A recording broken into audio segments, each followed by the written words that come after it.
আসসালামু আলাইকুম, রূপার রান্নাঘরে সবাইকে জানাই স্বাগত। আজকে আমি রান্না করবো মাছ মাংসকে হাড় মানানো শিম আলুর চচ্চড়ি। এটা গরম ভাতে খেতে দারুণ লাগে। প্রথমে আমি কড়াইয়ের মধ্যে দুটো পেঁয়াজকে কেটে লম্বা করে বিছিয়ে দিয়েছি। এবার আমি একটা বড় সাইজের আলুকে লম্বা করে কেটে ধুয়ে পরিষ্কার করে পেঁয়াজের ওপরে বিছিয়ে দিচ্ছি।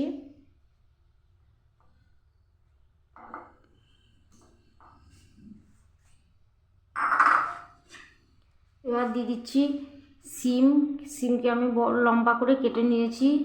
আলুর ওপরে সিমটাকেও আমি বিছিয়ে দিচ্ছি। এখানে আমি 250 গ্রাম সিম নিয়েছি।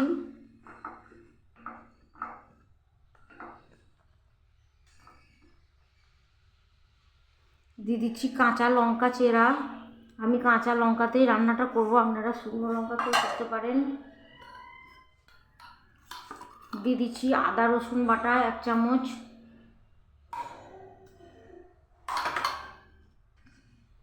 দিয়ে দিচ্ছি হলুদ গুঁড়ো। দিয়ে দিচ্ছি কাঁচা জিরে ধনের গুঁড়ো। দিয়ে দিচ্ছি সর্ষের তেল। আমি রান্নাটা সর্ষের তেলেই করব।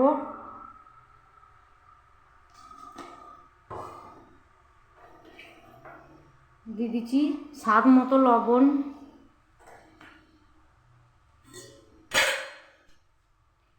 আর দিয়ে দিচ্ছি পরিমাণ মতো জল।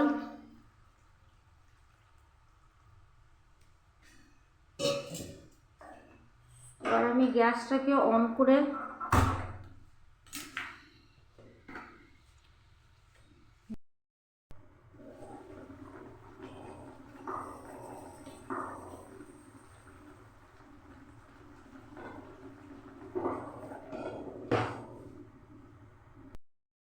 আমার সিম হাফ সেদ্ধ হয়ে গেছে। আমি প্রথমে হাই ফ্লেমে করেছিলাম, এবার গ্যাসের ফ্লেমটাকে আমি মিডিয়াম করে দিচ্ছি। এবার আমার সিম আলু সেদ্ধ হয়ে গেছে, এই দেখুন।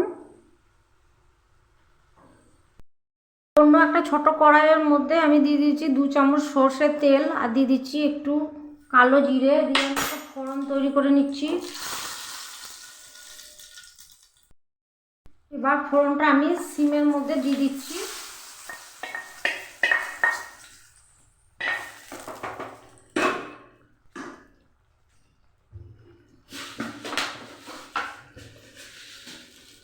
দিয়ে দিচ্ছি একটু চিনি।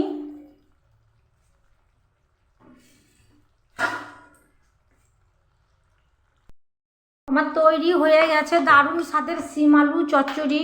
আমি তুলে দেখাচ্ছি, এই দেখুন দেখতে কতটা লোভনীয় হয়েছে।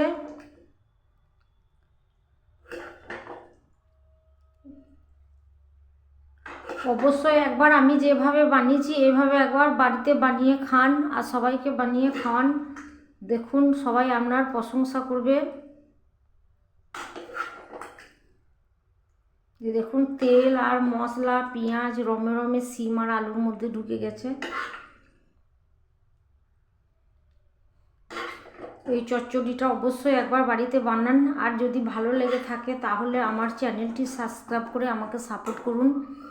সবাই ভালো থাকুন, সুস্থ থাকুন, রূপার রান্নাঘরের সঙ্গে থাকুন। আজকের মতো আসি, আল্লাহ হাফেজ।